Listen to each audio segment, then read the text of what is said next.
जैनं जयतु शासनं, जैनं जयतु शासनं, जैनं जयतु शासनं।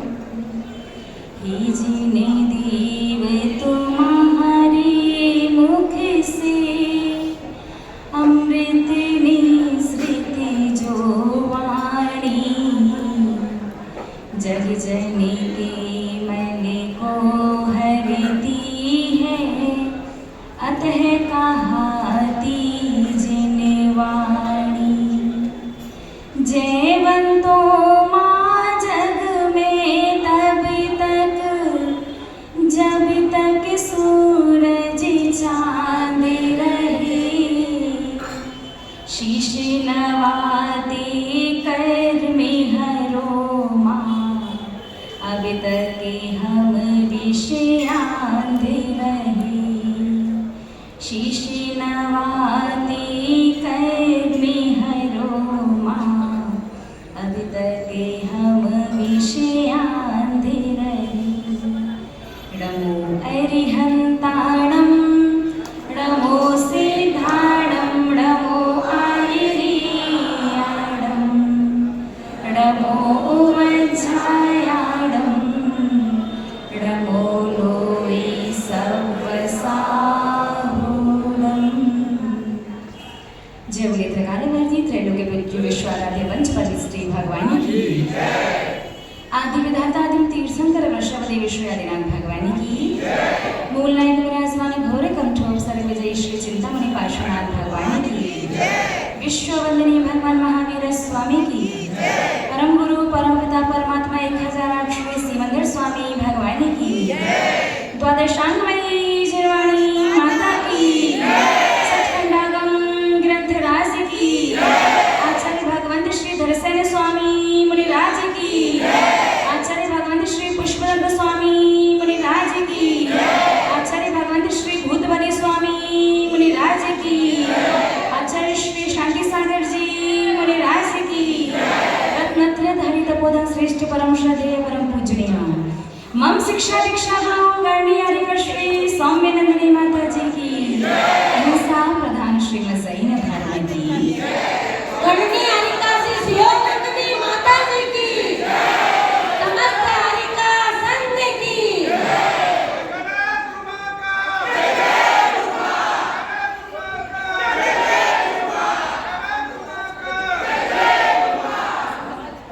धर्म स्नेही आप सभी भव्य महानुभाव, आज शुद्ध पंचमी का पावन पर्व और इस पर्व का क्या महत्व है, क्यों प्रारंभ हुआ, कैसे मनाना चाहिए, आज अपन सभी लोग जानने का प्रयास करेंगे। बात है आज से लगभग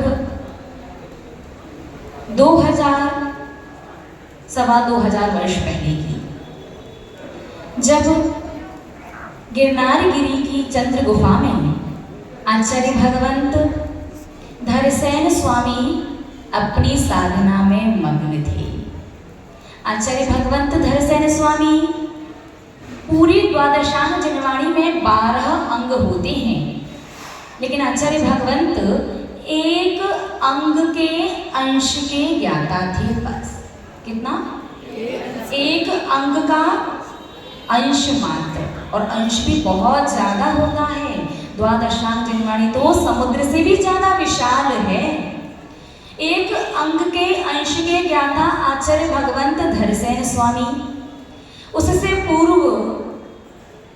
भगवान जिनेंद्र देव की वाणी को, बिल्कुल प्योर जनवाणी को लिपिबद्ध नहीं किया गया था। ज्ञान का बुद्धि का क्षयोक्षम इतना अच्छा था कि ओरल जनवाणी चला करती थी। गुरु अपने शिष्य को ज्ञान देता था और शिष्य अपने शिष्य को, और एज इट ज्यों का त्यों वर्ड टू वर्ड वो ज्ञान याद रहता था।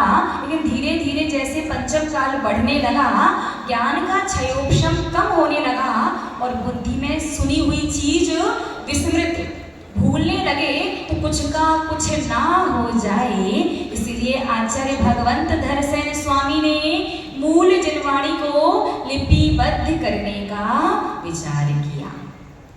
आचार्य भगवंत का विचार तो था वो लिपिबद्ध करके इस जनवाणी को पूरे 21,000 वर्ष में 2,000 कम करो, कितना बचा? लगभग 19,000 वर्ष। ये पंचम काल पूरा 21,000 वर्ष का है, और नहीं 2,000 कम नहीं करोगे, 650 वर्ष कम करो। 650 वर्ष, 750 वर्ष बाद वो लगभग दर्शनाचार्य हुए थे। तो 21,000 वर्षों में लगभग 650 वर्ष बाद आचार्य भगवंत ने विचार किया कि अभी तो पूरे समय इस जनवाणी को, शुद्ध ज्ञान को सुरक्षित रखना है, लेकिन यदि इसे लिपिबद्ध नहीं किया तो आगे इतना भी नहीं बचेगा। महानुभाव भगवान जिनेंद्र देव की वाणी आपको उदाहरण के लिए बताएं। भगवान जिनेंद्र देव की वाणी तो एक बर्फ के बड़े टुकड़े की तरह खिलती है, जैसे बर्फ का कोई बड़ा टुकड़ा हो, और वो टुकड़ा गया गणधर परमेष्ठी पर, तो गणधर परमेष्ठी के पास वो टुकड़ा गया तो जो टुकड़ा भगवान की वाणी जितनी थी उतना ही जाएगा, थोड़ा बहुत कम हो जाएगा, थोड़ा कम हो जाएगा। गणधर परमेष्ठी से गया मूल आचार्यों पर, मूल आचार्य से गया परंपराचार्यों पर, परंपराचार्य से अपने पास आते आते वो गीले हाथ ही बचे हैं बस। और उतनी सी भी जनवाणी पढ़ने, सुनने और समझने का समय श्रावक के पास नहीं है। महानुभाव लगभग 2150 वर्ष पूर्व धरसेन आचार्य जिन्हें एक अंग के अंश का ज्ञान था, उन्होंने इस शुद्ध ज्ञान को सुरक्षित रखने का विचार किया, लेकिन तभी उन्हें ज्ञात हुआ कि उनका आयु काल बहुत थोड़ा सा बचा है। अगर वो कोशिश भी करेंगे, दिन रात भी लिखेंगे, तो पूरा ज्ञान लिख पाना संभव नहीं होगा। उस समय गुजरात की महिमा नगरी में यति सम्मेलन अरहत बलि आचार्य के सानिध्य में चल रहा था। यति सम्मेलन का आशय हुआ करता है कि पूरे भारतवर्ष में जितने भी दिगंबर पिच्छीधारी साधु हैं, वो किसी भी संघ के, किसी भी गुरु के शिष्य हों। उस समय सबसे दीर्घ दीक्षित, सबसे श्रेष्ठ चर्या के पालक जो आचार्य होते हैं, उनके सानिध्य में 5 वर्षों में पूरा सारा साधु संघ वहाँ एकत्रित होता है, उसे यति सम्मेलन कहते हैं। आचार्य अरहत बलि स्वामी के सानिध्य में यति सम्मेलन चल रहा था महिमा नगरी में। सभी संघों के साधुगण वहाँ पहुँचे, और उस यति सम्मेलन में अरहत बलि आचार्य ने देखा कि अब साधु संघ में भी पहले जैसी एकता नहीं रही। पहले जब साधु संघ यति सम्मेलन में मिला करते थे तो ऐसे मिलते थे जैसे उन्हीं गुरु के सभी शिष्य हों, लेकिन इस बार जब यति सम्मेलन में सभी साधु संघ मिले तो वो अलग अलग पता चल रहा था। ये नंदी संघ के हैं, ये सैन्य संघ के हैं, ये अन्य संघ के हैं, वो पता चल रहा था। तो आचार्य भगवान समझ गए कि अब साधु संघों में भी एकता आगे चल करके नहीं रहेगी। संघ के रूप में मतभेद कहीं ना कहीं पंचम काल के हिसाब से जरूर आएगा। और उसी समय आचार्य भगवंत धरसेन स्वामी का समाचार अरहत बलि आचार्य के पास पहुंचा कि पूरे भारतवर्ष के साधु वहां उपस्थित थे। धरसेन आचार्य ने कहा कि किन्हीं भी 2 योग्य शिष्यों को मूल जनवाणी का लेखन कार्य पूर्ण करने के लिए आप हमारे पास भेज दीजिए। संघ में विचार विमर्श हुआ और 2 मुनिराजों का चयन करके, कौन से 2 मुनिराज? सभी लोग एक स्वर में, गलत जवाब, बिल्कुल सही जवाब। भैया जी बताने बजाइए। जब उनकी दीक्षा हुई थी उस समय आचार्य भगवंत, देखिए जब कोई आपसे पूछे कि सठ खंडा का मूल ग्रंथ की रचना किसने की है, तो आपको नाम लेना है आचार्य भगवंत पुष्पदंत स्वामी और भूतवली स्वामी ने। प्रथम जनवाणी किसने लिखी है? पुष्पदंत और भूतवली की जनवाणी का लेखन करने से पूर्व उनका नाम चेंज हो चुका था। कैसे हुआ था ये बताएंगे। ये उससे पहले कोई यदि पूछे कि महिमा नगरी से कौन से 2 साधु आए थे, तो नाम लेना पड़ेगा आपको नरवाहन और सुबुद्धि। आचार्य भगवंत पुष्पदंत स्वामी का पहले नाम था नरवाहन, जो राजा थे उन्हीं के मंत्री का नाम था सुबुद्धि। दोनों को वैराग्य हुआ, दोनों ने दीक्षा ले ली। बुद्धि दोनों की प्रखर थी, प्रज्ञा बिल्कुल प्रज्ञावान थे दोनों, चर्या विशुद्ध थी और श्रेष्ठ चर्या के पालक थे। संघ ने निष्कर्ष करके उन दोनों मुनियों को आचार्य भगवंत धरसेन स्वामी के पास पहुंचने का विचार किया। और जैसे ही दोनों मुनियों ने वहां से प्रस्थान किया तो धरसेन आचार्य ने शुभ प्रहर में एक स्वप्न देखा कि दो तरुण बैल, दो युवा बैल आकर के उनकी वंदना कर रहे हैं। आचार्य भगवंत निमित्त ज्ञानी थे। धरसेन आचार्य समझ गए कि निश्चित रूप से इस शुद्ध की गाड़ी को आगे ले जाने के लिए योग्य साधु आने वाले हैं। फिर भी गुरु वही जो शिष्य की परीक्षा ले, पहले परीक्षा लेकर के जांच करे कि शिष्य कितना योग्य है और कितना योग्य बनाना अभी बाकी है। क्योंकि अगर गुरु ने शिष्य की परीक्षा नहीं ली, बिना परीक्षा लिए यूं ही किसी को भी शिष्य बना लिया तो इसमें गलती होने की संभावना है। क्या? अगर शिष्य की योग्यता से ज्यादा उसे सौंपा तो जिनवाणी का अवर्ण्यवाद हो जाएगा, और योग्यता से कम दिया तो उसके मन में क्षोभ विकल्प पैदा हो सकता है। तो गुरु पहले परीक्षा लेते हैं। दोनों मुनिराज आज पहुंचे धरसेन आचार्य के पास, उनकी वंदना करके कहा कि आपका समाचार अर्हत बलि आचार्य को ज्ञात हुआ और अर्हत बलि आचार्य के संकेत अनुसार हम आपके निकट पधारे हैं। आचार्य भगवंत ने कहा ठीक है, आप लोग आ गए हैं। दोनों मुनिराजों को एक एक मंत्र दिया और कहा जाकर के गुफा में 3 दिन की साधना करके इस मंत्र को सिद्ध करके आना है। महानुभाव ध्यान रखिए, कभी भी कोई भी दिगंबर साधु किसी भी मंत्र को, किसी भी यंत्र को, किसी भी तंत्र को, किसी भी देवी देवता को साधना करने की सिद्धि नहीं करता।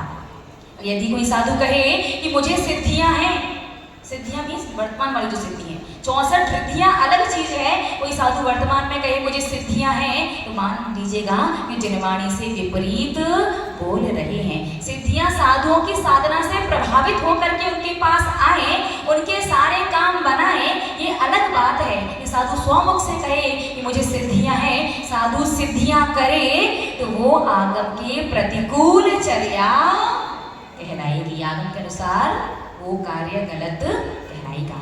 गुरु आज्ञा थी। दोनों साधु गुफाओं में पहुंचे। दोनों की ऐसी उत्कृष्ट साधना थी कि 3 दिन में सिद्ध होने वाला मंत्र एक ही दिन में सिद्ध हो गया। दोनों विद्याएं सिद्ध हुई। एक मुनिराज को जो विद्या सिद्ध हुई उसके दांत बाहर थे, दूसरे मुनिराज को जो विद्या सिद्ध हुई वो एक आंख से कानी थी, एक ही आंख थी। मुनिराजों ने विचार किया कि देवी देवता तो सर्वांग सुंदर होते हैं, इस प्रकार के कुरूप उनका स्वरूप नहीं है। मंत्र को ध्यान से देखा तो ज्ञात हुआ कि जिन मुनिराज को दांत आगे हैं ऐसी देवी सिद्ध हुई थी, उनके मंत्र में एक अक्षर ज्यादा था, और जिन्हें एक आंख से कानी देवी सिद्ध हुई थी उनके में एक अक्षर कम था। दोनों मुनिराजों ने वहीं बैठ करके मंत्र का शोधन किया, पुनः उसकी साधना की, पुनः देवियां प्रकट हुई और इस बार पूर्व देवियां बिल्कुल सर्वांग सुंदर थी। मुनिराजों से देवियों ने कहा कि आपने हमें सिद्ध किया है, बताइए क्या आज्ञा है। दोनों मुनिराजों ने कहा हम दिगंबर साधु हैं, हमें आपसे कोई प्रयोजन नहीं है। गुरु की आज्ञा थी इसलिए इस मंत्र की सिद्धि की, आप अपने स्थान पर जाइए। मंत्र सिद्ध करके दोनों मुनिराज धरसेन आचार्य के पास पहुंचे। जाकर के उनसे गुरु से निवेदन किया कि गुरुराज आपने जैसा मंत्र दिया उसी अनुरूप हमने उस मंत्र को सिद्ध किया। 3 दिन की जगह 1 दिन में मंत्र सिद्ध हुआ। इस प्रकार की देवी प्रकट हुई थी। जब मंत्र को देखा तो पता चला कि मंत्र में थोड़ा सा अक्षरों का दोष है।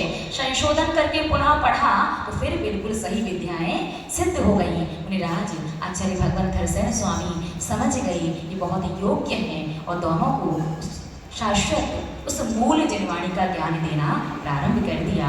धर्म स्नेही महानुभाव, बसंत पंचमी को जहाँ पूरा संसार सरस्वती के पर्व के रूप में मनाता है, माँ सरस्वती की आराधना करता है, यकीन मानिए वास्तविकता में ये पर्व जैनों का है। किसका है? और आप लोगों ने तो छोड़ दिया। 363 मिथ्या धर्म जितने भी हैं जो संसार में चल रहे हैं वो सभी कहीं ना कहीं भगवान आदिनाथ के समय से उन्हीं के पिता मारीची के द्वारा 363 मिथ्या धर्मों को चलाया गया। लेकिन जब मूल जिनवाणी का अध्ययन शुरू हुआ था, किसका? मूल जिनवाणी।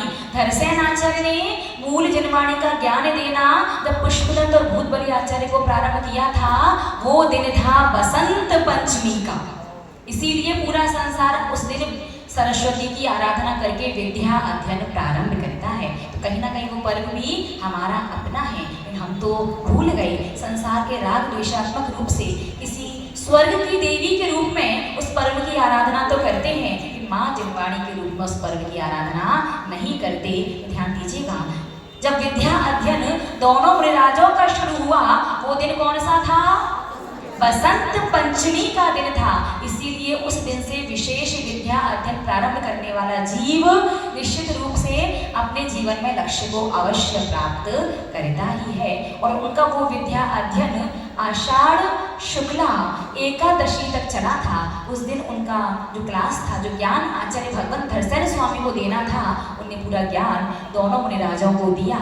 और ज्ञान प्राप्त करने के बाद जो नरवाहन जो मुनिराज थे उनके दांत थोड़े से आड़े टेढ़े थे। तो मूल जिनवाणी का ज्ञान प्राप्त करने मात्र से आप विचार कीजिए, इतना बड़ा अतिशय, सिर्फ ज्ञान प्राप्त करने मात्र से देवों ने उनकी दांतों की पंक्ति को एक साथ बिल्कुल व्यवस्थित कर दिया। तो उनका नाम हो गया पुष्पदंत।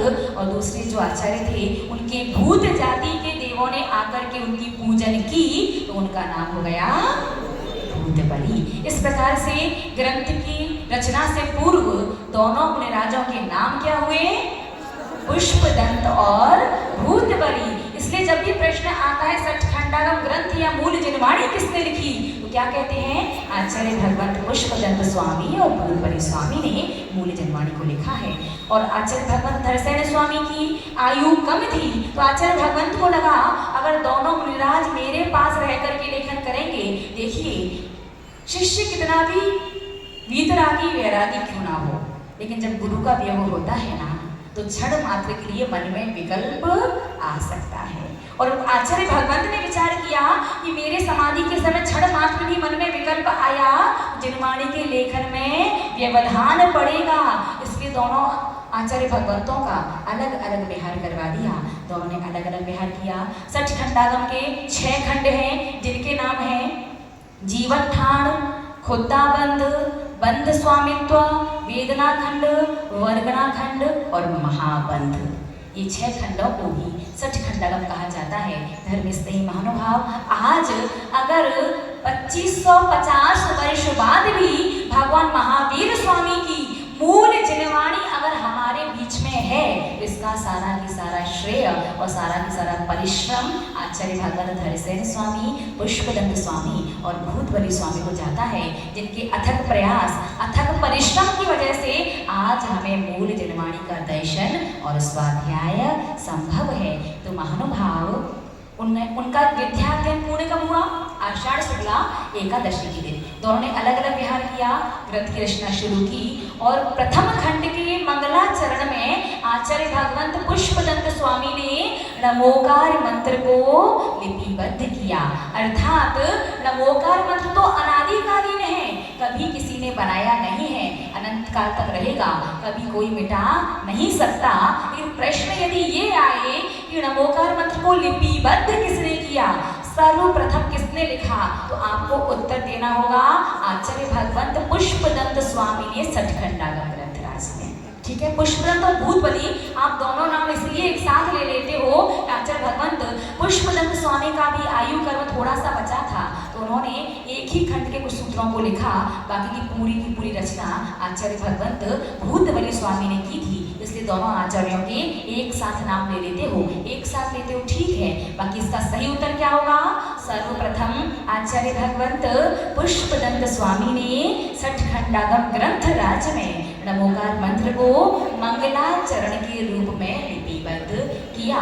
और वो लेखन कार्य ज्येष्ठ शुक्ला पंचमी के दिन पूर्ण हुआ। और आचार्य भगवंत ने उस मूल जिनवाणी को, क्योंकि वो प्योर घी है, उसमें एक अक्षर एक शब्द की भी किसी प्रकार की मिलावट नहीं है। बाकी जो ग्रंथ होते हैं उनमें तो जो उसके लेखक होते हैं, जो आचार्य भगवंत होते हैं, अपने मन के भावों के अनुसार या श्रावक को सहज सुगम समझ में आ जाए, श्रावक की बुद्धि प्रज्ञा के अनुसार उसकी भाषा को परिवर्तित कर देते हैं। इन सठखंडागम की भाषा को भी परिवर्तित नहीं किया किया गया वो जैसा कि तैसा, जैसा ज्ञान भगवान की वाणी में घिरा वैसा कि वैसा शब्द से शब्द को लेकर के उसमें लिखा गया है। इसलिए वो इतना विशेष ग्रंथ है। वर्तमान में 5 ही मूल ग्रंथ उपलब्ध हैं। पहला सठखंडागम, दूसरा कषाय पाहुड़, तीसरा धवला, चौथा महाधवला, पांचवा जय धवला।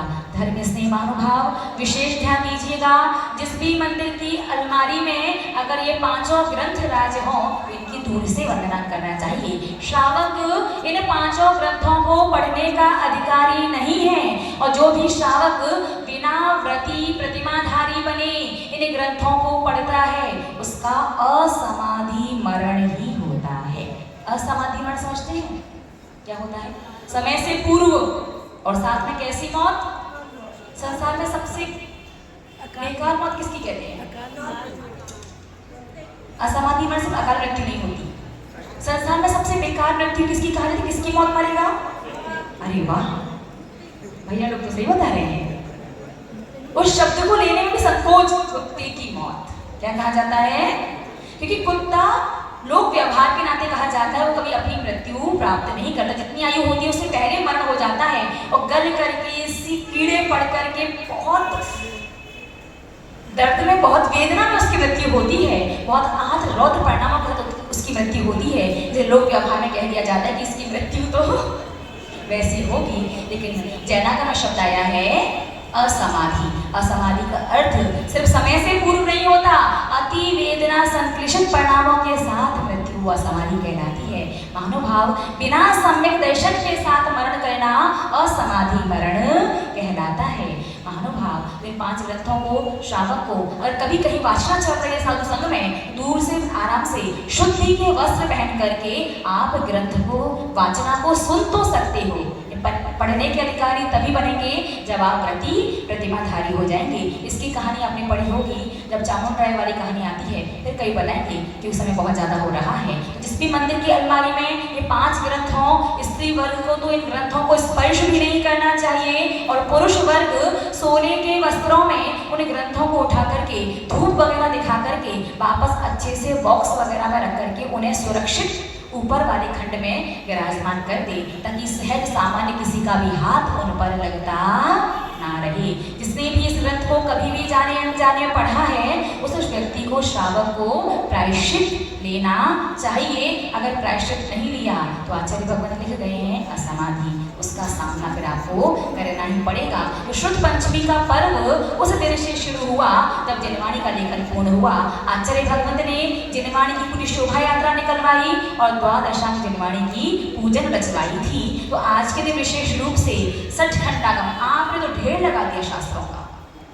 महानुभाव आप बहुत सारे शास्त्रों को लेकर के जाएं, अच्छी बात है, होड़ करना अलग बात है और विधि से करना अलग बात है। आज मूल जिनवाणी का दिन है और मूल जिनवाणी में सारे ग्रंथ समाहित हो जाते हैं। एक सठखंडागम की प्रति को लेकर के भी आप शोभा यात्रा निकालते हैं तो आपको भगवान की पूरी द्वादशांग जिनवाणी की विनय करने का पुण्य मिलता है। लेकिन आपने वो जगह जगह पकड़ रखे थे, कोई नाभि के पास पकड़ रखा है, इसने साड़ी के साथ अव्यवस्थित ढंग से शास्त्रों को पकड़ रखा है, कोई वस्त्र ठीक करता जा रहा है फिर भी पकड़ रखा है, कोई बातें कर रहा है जिनवाणी हाथ में है, थूक भले उस पर जाए, इससे आपको क्या फर्क पड़ता है? आपको तो पकड़ने से मतलब है, बस, है ना महानुभाव। इसीलिए कोई भी कार्य करने से पूर्व विनय का विशेष ध्यान रखना आवश्यक होता है। जो भी शास्त्र को हाथों में लेकर के चले हैं, किसी प्रकार की यात्रा के दौरान अग्नि यदि हो गई हो, सभी लोग प्रायश्चित में जब जिन मंदिर से जाएंगे तो 9 बार नमोकार मंत्र पढ़ करके ही जाएंगे। तो आचार्य भगवंत ने जिनवाणी की शोभा यात्रा निकलवाई, उसके बाद जिनवाणी की बड़ी भव्य पूजन करवाई थी। तो अगर आप लोगों के पास समय है तो आपको भी शुद्ध स्कंद विधान के द्वारा या जिन सरस्वती पूजन के द्वारा जिनवाणी की पूजन और आराधना करनी चाहिए। लेकिन यदि आपके पास समय नहीं है और आप चाहते हो कि विशेष ज्ञानावरणी कर्म का क्षयोपशम पढ़े, भगवान अभी इस पंचम काल में इतना ज्ञानी बन जाऊं कि चाहे संसार में रहूं, चाहे व्यापार करूं, चाहे जिन दीक्षा लूं, अपना आत्मकल्याण हमेशा उस चीज में से प्रॉफिट लेकर के ही निकलूं, और जब मोक्ष का पुरुषार्थ करूं, चौथा काल आए और जिन दीक्षा लूं तो मुझे केवल ज्ञान प्राप्त हो जाए। तो विशेष प्रत्येक श्रावक को ध्यान रखना चाहिए कि बसंत पंचमी वाले दिन और शुद्ध पंचमी वाले दिन आप शुद्ध स्कंद विधान या जिनवाणी की पूजन करें, अच्छी बात है। अगर उतना ना कर पाए तो चारों अनुयोगों के अलग अलग अर्घ चढ़ाने चाहिए। अभी तक कभी चढ़ाई है क्या? शुद्ध पंचमी पर आज तक कभी नहीं चढ़ाई? चलो भाई ठीक है, एक दादी है तो आज चढ़ा लेते। जब जागो बोलिए ना, क्या बात, ये सबको पता है। तो जब भी बसंत पंचमी शुद्ध पंचमी आए तो क्या करें, चार अनुयोगों के अलग अलग अर्घ चढ़ाएं और माँ जिनवाणी की आरती करें। इस प्रकार विनय करके 9 बार नमोकार मंत्र कायोसर इस भावना से पढ़ के कि हे माँ जिनवाणी, आपके सानिध्य की वजह से, आपकी वजह से हम धर्म अधर्म को समझ करके अपने पापों से निवृत्त और पुण्य कार्य में, धर्म कार्य में प्रवृत्त हो सकते हैं, अपनी आत्मा का कल्याण कर सकते हैं। आपका आशीर्वाद और आपका साथ हमेशा हमारे साथ बना रहे। तो 4 अनुयोग के 4 अर्घ समर्पित करेंगे, फिर जिनवाणी की आरती और तत्पश्चात एक कायुसर करने के बाद आप लोग अपने अपने स्थान के लिए प्रस्थान करेंगे। तो पहले जिनवाणी स्तुति कर लेते हैं, ठीक है। बोधि समाधि परिणाम सोधि स्वात्मोपलब्धि सिर सौख्य सिद्धि चिंतामणिं चिंतित वस्तुदानि त्वां वन्द्यमानस्य ममास्तु देवी। 9 बार नमोकार मंत्र।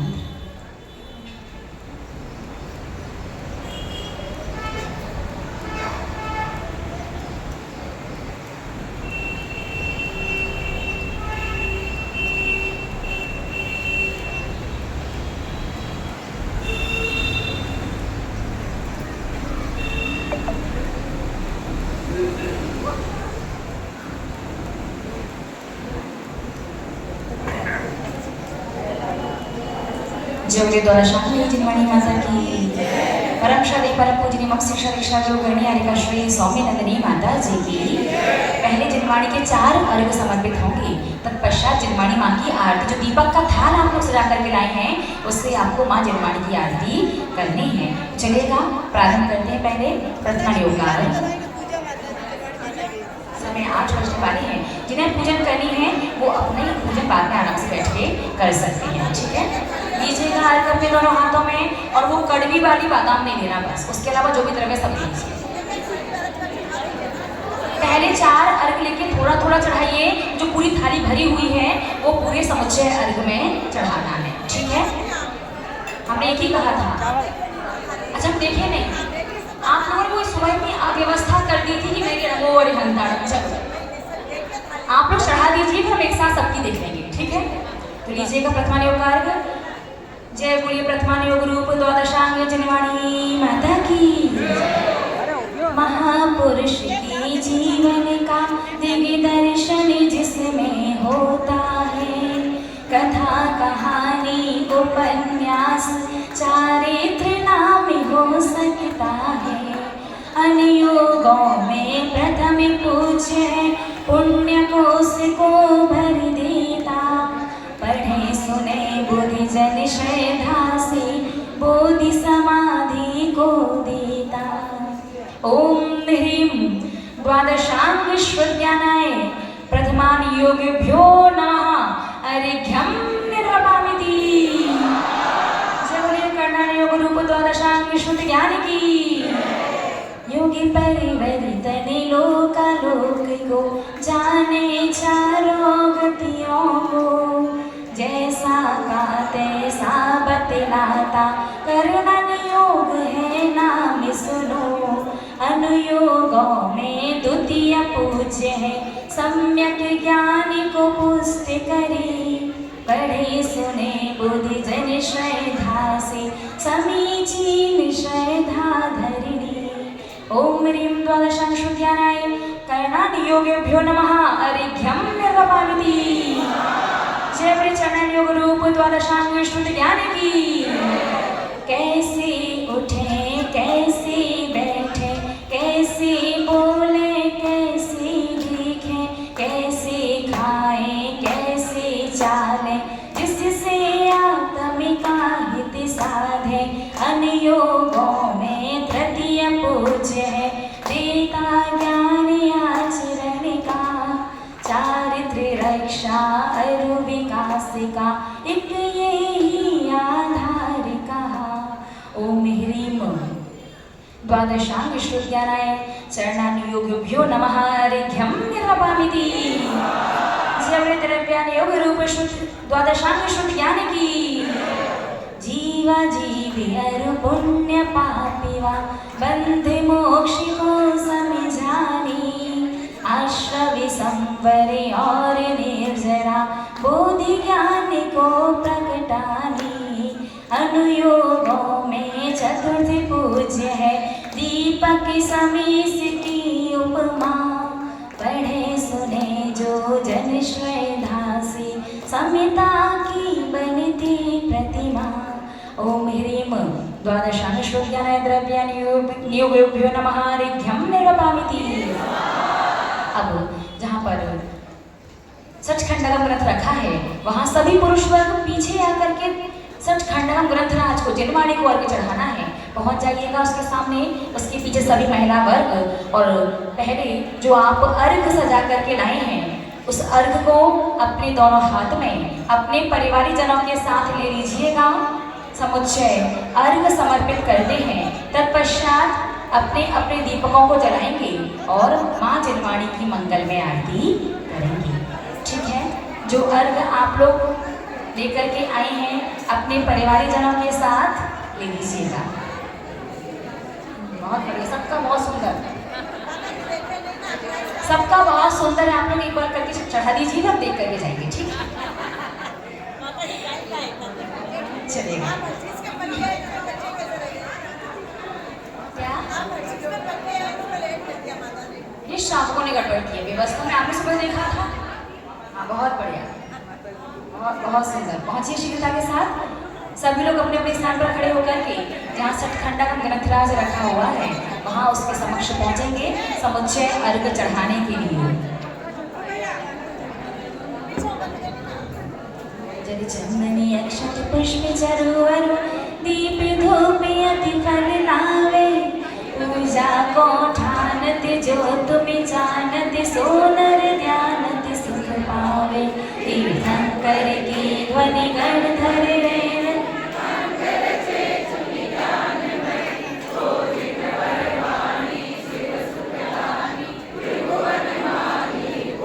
ओम ह्रीं श्री द्वादशांग श्रुतिज्ञानाय जिन्मुखोद्भव सरस्वती देव्यै चारण योग रूपे मम बोधि समाधि निधान अष्टकर्म विध्वंस कर केवल ज्ञान प्रगटाए मां सरस्वती देव्यै इदं जलं गंधं नक्षतं पुष्पं नैवेद्यं दीपं धूपं फलम् अर्घ्यं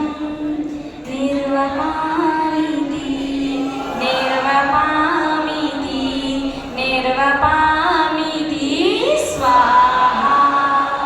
जय बोलिए द्वादशांग जिनवाणी माता की, सचखंडगम ग्रंथराज की, आचार्य भगवंत धरसेन स्वामी की, आचार्य भगवंत पुष्पदंत स्वामी की, आचार्य भगवंत बुद्धवरी स्वामी की, गणियारिका श्री सौम्यनंदिनी माता जी की। चलेगा शीघ्रता से शिवनंदिनी जी माता जी की जय। शीघ्रता से सभी लोग अपने दीपक की थालियों को तैयार करेंगे, दीपक प्रज्वलित करेंगे, पहुंचेंगे मां जिनवाणी की आरती करने के लिए। पंखा बंद कर दीजिए पीछे से।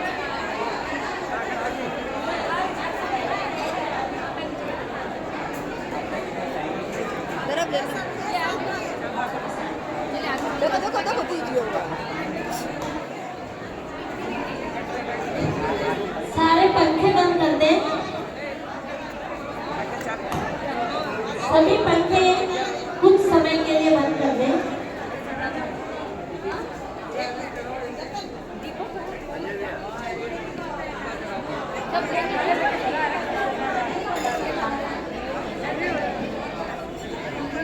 ठीक है, सभी लोग ध्यान देंगे। कम से कम 3 बार आरती आपको दीपक 3 बार घुमाना है। पहली बार दीपक घुमाना है अज्ञान अंधकार को दूर करने के लिए, दूसरी बार जो घुमाना है वो मोह अंधकार को दूर करने के लिए और तीसरी बार जो दीपक घुमाना है वो केवल ज्ञान को प्राप्त करने के लिए और कम से कम 3 बार। और विशेष ध्यान दीजिए, आपको आरती सीधे राउंड की तरह करनी है। कुछ आप झूला जैसा जो झुलाते हो ना, उस प्रकार से झुला करके आरती नहीं करनी है।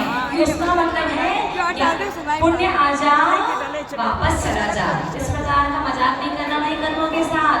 सीधे सीधे गोल गोल राउंड आपको कम से कम 3 बार आरती घुमानी है और ज्यादा जितनी बार आप चाहो उतनी बार घुमा सकते हो।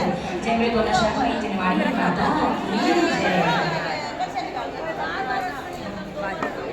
हे भारती माँ, हे भारती माँ, तेरी उतारे सभी आरती माँ। हे भारती माँ, हे भारती माँ, तेरी उतारे सभी आरती माँ। अरिहंत भासित ये जिनवाणी प्यारी, गणधर ऋषि और मुनियों निधारी। जो तुमको ध्याते सुख शांति पाते, जीवन की नौका को तू तारती माँ। हे भारती माँ, हे भारती माँ, तेरी उतारे सभी आरती माँ। तेरे श्रवण से खुशी हम में छाई, नया बोध पाया दिशा नव्य पाई। दया धर्म संयम के पथ पर चले हम, अतः आज मिलकर करें आरती माँ। हे भारती माँ, हे भारती माँ, तेरी उतारे सभी आरती माँ। माँ तेरी महिमा को कैसे बताऊं, अल्पज्ञ हूँ भक्ति से सिर झुकाऊं। सद्ज्ञान का सूर्य तुमको करे दूर, ज्योति सदा फैले वो भारती माँ। हे भारती माँ, हे भारती माँ, तेरी उतारे सभी आरती माँ। हे भारती माँ, हे भारती माँ, तेरी उतारे सभी आरती माँ। तेरी उतारे सभी आरती माँ, तेरी उतारे सभी आरती माँ। जिनवाणी जग मैया जन्म में दुख मेट दो, जिनवाणी जग मैया जन्म में दुख मेट दो। जन्म में दुख मेट दो, मरण दुख मेट दो।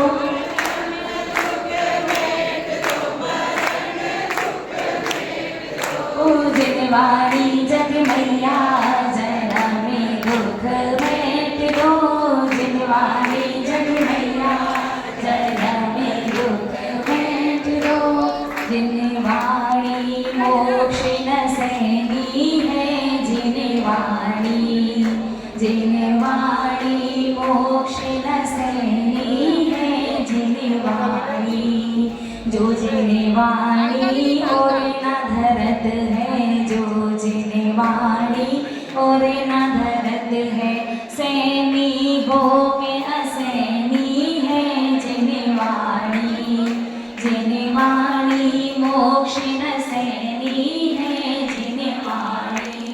ओम ह्रीं श्री द्वादशांग श्रुत्यानाय जिन्मुखोद्भूत सरस्वती देव्यै प्रथमान योग करणान योग चरण योग द्रव्यान योग रूप माँ जिनवाणी के चरणों में मोहांधकार विनाशनाय अज्ञान विनाशनाय केवल ज्ञान प्रकाशनाय दीपकम निर्वपामि।